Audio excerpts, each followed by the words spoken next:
और चलिए अब आपको दिखाएंगे देश और दुनिया की 20 बड़ी खबरें। दिल्ली के श्रद्धा मर्डर केस के आरोपी आफताब के साथ पुलिस ने जंगल में तलाशी अभियान चलाया, जहां पुलिस ने लड़की के शव के टुकड़ों की खोज में जुट गई।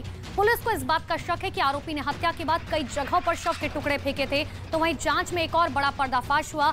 बताया गया कि लड़की की हत्या के बाद आरोपी दूसरी लड़कियों के संपर्क में था। साथ ही आफताब ने मर्डर के बाद शव को ठिकाने लगाने के लिए गूगल का सहारा लिया था। राजस्थान के उदयपुर रेलवे ट्रैक धमाका मामले में एनआईए सूत्रों ने कई खुलासे किए हैं। धमाके में एनआईए पीएफआई एंगल से भी जांच शुरू कर दी गई है। इस मामले में पुलिस ने फिलहाल 3 लोगों को हिरासत में लिया। तो साथ ही इस बात का भी खुलासा हुआ कि धमाके में 1.5 किलो विस्फोटक का इस्तेमाल किया गया था, जिसे बैटरी के जरिए इस्तेमाल किया गया। वहीं पुलिस की एफआईआर में जिलेटिन, डेटोनेटर और फ्यूज वायर का जिक्र किया गया है। जम्मू में पुलिस ने आतंकियों की बड़ी साजिश को नाकाम कर दिया। वहां पुलिस और बम स्क्वाड ने 2 बैग बरामद किए, जिनमें आईईडी भरा हुआ था, जिन्हें डिफ्यूज कर दिया गया। पाकिस्तानी सीमा से करीब 3 किलोमीटर की दूरी पर यह बैग एक खेत से बरामद हुआ, जो पुलिस स्टेशन के बिल्कुल नजदीक मिले, जिन्हें डिफ्यूज कर दिया गया। और इसी बीच संवेदनशील इलाके में हाई अलर्ट भी जारी किया गया। महाराष्ट्र के ठाणे में शिंदे गुट और ठाकरे गुट के कार्यकर्ता आपस में ही भिड़ गए। दोनों गुटों में जमकर मारपीट हुई। इसी दौरान एक शख्स घायल हो गया, जिसे अस्पताल में भर्ती कराया गया। आरोप यह है कि ठाणे में ठाकरे गुट की तरफ से हुई बैठक बुलाई गई थी। वहीं पर दोनों गुट के कार्यकर्ता में कहासुनी हुई और यह मामूली कहासुनी मारपीट में बदल गई।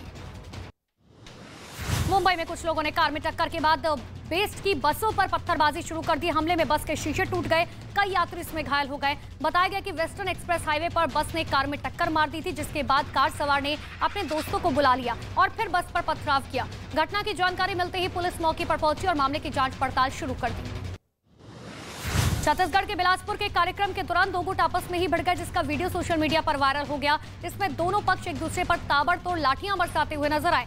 इस घटना का जो वीडियो सामने आया, उसमें सड़क के बीचों बीच एक गुट के लोग एक आदमी पर दनादन लाठियां चलाते हुए नजर आए। तभी दूसरे गुट के लोग वहां पहुंच गए और फिर वहां पर पिटाई कर रहे लोगों से लाठियों से हमला करना उन पर भी शुरू कर दिया।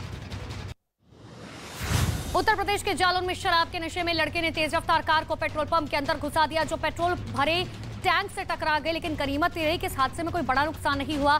घटना पेट्रोल पंप पर लगे कैमरे में रिकॉर्ड हो गई, जिसमें कार पहले तो बाएं मुड़ती हुई दिखाई दी और फिर एकाएक तेजी के साथ पेट्रोल पंप पर खड़े टैंकर से टकराकर रुक गई। इसी दौरान वहां अफरा तफरी का माहौल बन गया। बिहार के कटिहार से चौंका देने वाला एक वीडियो सामने आया। वहां गैस एजेंसी में लूटपाट हुई। ये पूरी घटना वहां लगे कैमरे में रिकॉर्ड हो गई, जिसमें 2 लोग गैस एजेंसी से लूटपाट करते हुए नजर आए। इस घटना का जो वीडियो सामने आया, उसमें 2 लोग चेहरे पर कपड़ा बांधकर गैस एजेंसी में घुसते हुए नजर आए। इसके बाद वहां रखे लैपटॉप समेत करीब 3 लाख रुपए लेकर फरार हो गए। उत्तर प्रदेश के रायबरेली में अवैध निर्माण पर जिला प्रशासन ने बुलडोजर चलाए, कई मकानों को जमींदोज कर दिया। इन अवैध मकानों को तालाब की जमीन पर कब्जा करके बनाया गया था। प्रशासन की तरफ से कई बार नोटिस मिलने के बाद भी जब कब्जाधारियों ने जमीन खाली नहीं की तो कार्रवाई की गई। मकानों को गिराने के वीडियो भी सामने आए, जिन्हें मिट्टी खोदने वाली मशीन से गिराया गया था। मिजोरम के हनहतियाल में पत्थर की खदान में बड़ा हादसा हो गया। वहां काम करे करीब 15 से 20 मजदूर दब गए, जिन्हें बचाने के लिए रेस्क्यू ऑपरेशन चलाया गया। बताया गया कि मोदाड़ गांव के पास मजदूर पत्थर खोदने का काम कर रहे थे, तभी पत्थर की खदान अचानक से ढह गई और इसी दौरान कुछ मजदूर तो भागने में कामयाब रहे, लेकिन उसमें से कुछ मलबे में ही दब गए।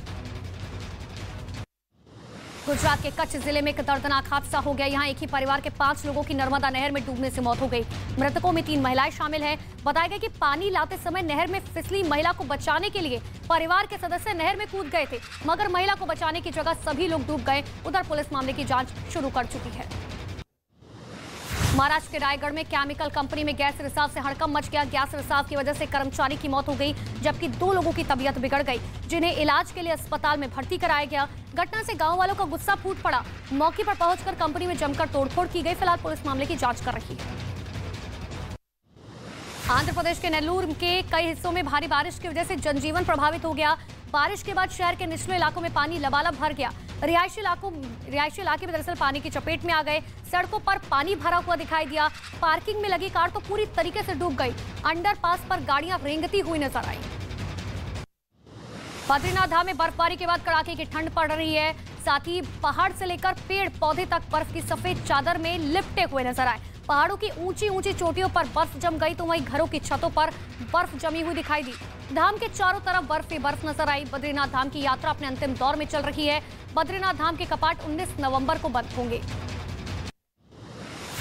मनी लॉन्ड्रिंग केस में आरोपी अभिनेत्री जैकलीन फर्नांडिस की जमानत पर आज दिल्ली की पटियाला हाउस कोर्ट फैसला सुनाएगी। फिलहाल जैकलीन को अंतरिम बेल मिली हुई है। महाठग सुकेश चंद्रशेखर 200 करोड़ की वसूली मामले में जैकलीन पर मनी लॉन्ड्रिंग का आरोप है। ईडी ने पटियाला हाउस कोर्ट में जैकलीन की जमानत रद्द करने की मांग की थी। इंडोनेशिया के बाली में पीएम मोदी ने G20 शिखर सम्मेलन को संबोधित किया। सम्मेलन में पीएम ने यूक्रेन युद्ध, कोरोना महामारी समेत कई मुद्दों पर अपनी बात रखी। उन्होंने यूक्रेन युद्ध को बातचीत के जरिए सुलझाने की भी अपील की। तो इस सम्मेलन में अमेरिका के राष्ट्रपति जो बाइडेन ने पीएम मोदी के साथ गर्मजोशी से मुलाकात की। पीएम मोदी सोमवार देर शाम इंडोनेशिया के बाली पहुंचे, जहां प्रधानमंत्री नरेंद्र मोदी होटल से सीधे भारतीय समुदाय के लोगों के बीच पहुंच गए। होटल में पहुंचने पर भारतीय समुदाय के लोगों ने प्रधानमंत्री नरेंद्र मोदी का जोरदार स्वागत किया। इसी बीच वहां मौजूद लोगों ने मोदी मोदी और भारत माता की जय के नारे लगाए। उधर पीएम मोदी को देखकर इंडोनेशिया में रह रहे भारतीय समुदाय के लोग बेहद खुश दिखाई दिए। सीएम योगी आदित्यनाथ ने लखनऊ में मुख्यमंत्री आवास योजना कार्यक्रम में हिस्सा लिया। इस मौके पर सीएम योगी आदित्यनाथ ने कहा कि मुख्यमंत्री आवास योजना के लाभार्थियों को 905 करोड़ रुपए से अधिक की सौगात उपलब्ध कराई जा रही है। सीएम ने कहा कि कोई भी सरकारी योजना हो, किसी को दखल देने की इजाजत नहीं दी गई है। साथ ही आवास योजना प्रक्रिया को पारदर्शी रखा गया है। ऑस्ट्रेलिया के न्यू साउथ वेल्स में बाढ़ ने भीषण तबाही मचाई। बाढ़ की वजह से वहां इमरजेंसी जैसे हालात पैदा हो गए। हर जगह पानी और मलबा जमा हुआ नजर आया, जिसके बाद यहां फंसे हुए लोगों को बाहर निकालने की कोशिशें की जा रही हैं। नदी में बढ़ते जलस्तर की वजह से आसपास के दूसरे शहरों में भी अलर्ट जारी किया गया। बाढ़ की वजह से यहां कई मकान पानी में डूबे हुए नजर आए। और चीन के हाइजू में कोविड आइसोलेशन के विरोध में प्रदर्शन हुआ।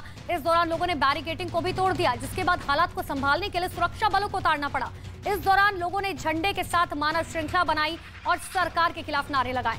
सड़क पर उतरे लोगों ने पुलिस की बैरिकेडिंग को भी तोड़ दिया।